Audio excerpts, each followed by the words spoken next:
We're going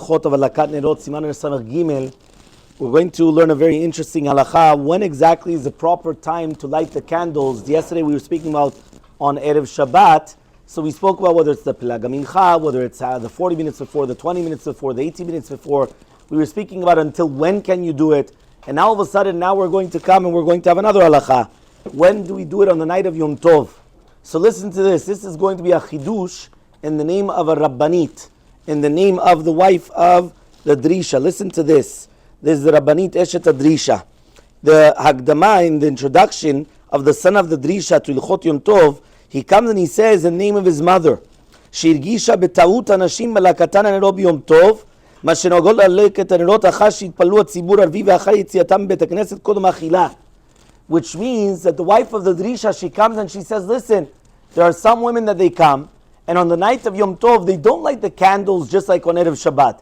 They light it right before eating, which means that it's already Yom Tov, and that's when they're going to light the candles. And says the wife, the Rabbanit, the Drisha, she comes and she says, it's not nachon.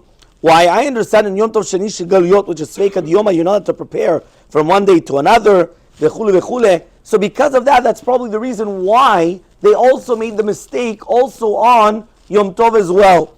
And he says, the Manan Achida, he comes and he says that the wife, the Rabbanit Eshet Drisha, she's correct. And also Mari Yusfa also said the same thing. The Shlag Kadosh also said the same thing, that she should light it before going to the Bet Knesset. It's brought down in the Liyah Rabbah, and the Beretev, the Mateh Ephraim also, that's why you're supposed to do it. The Pri Megadim, the Shupri Tzaddik, and also that was the minhag of the Chazon Ish. So therefore it sounds that you're not supposed to do it on the night of Yom Tov. However, though, here, the Halacha Brura brings down that the minhag of Rav Ovadia was actually to do it Belel Yom Tov, before the Kiddush.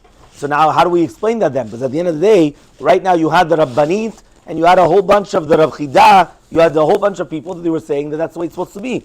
So the Khatam Sofer brings a proof from the Gemara Mesechet Shabbat Kavdala Damubet. We know that in Yom Tov we do not say B'mem Likin, because there's a difference between, right, what you're allowed to light the candles with on the night of Shabbat and on the night of Yom Tov. So he says, what is the reason why we're not going to light B'Shem and Serefah Yom Tov? Because Hikarat Lakat Ner on Yom Tov was during the nighttime, and not like the wife of the Drisha, not like the Rabbanit Drisha. So therefore he comes and he says, obviously there they were going to Shitata, that you have to make the Beracha beforehand, right? And that's also brought down in the Me'idi, that the Derech HaOlam is La'alik Ner Shel Yom Tov Balayla, and that's also the Shoel HaMeishiv, the Shuta Pnei Yeshua. Also, he brings down, and after all these things, Rav Ovadia says also in the Shuti Chavedat, that that's what you were able to do as well. And therefore he comes and he says that there's the Yisur HaChana, it comes out like this.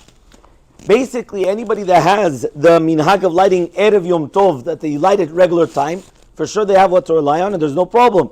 Even if you are going to light at nighttime itself, you also have no problem. Each one they have what to rely on. But that is only going to be on Yom Tov Rishon.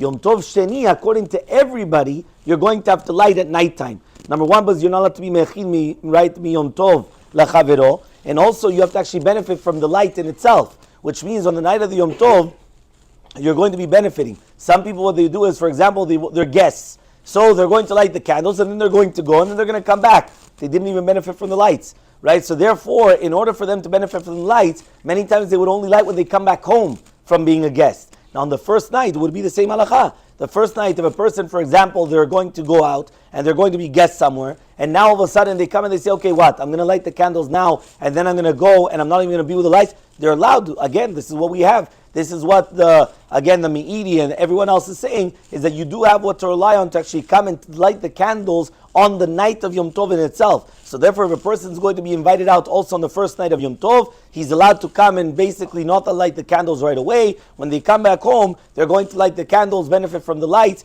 They'll do the tefillot during when they say do the halakat nerot, and then they'll be able to benefit without any problem. So it comes out on the night of Yom Tov, second night. It has to be for sure at nighttime, and that's why we write down candle lighting after this certain time.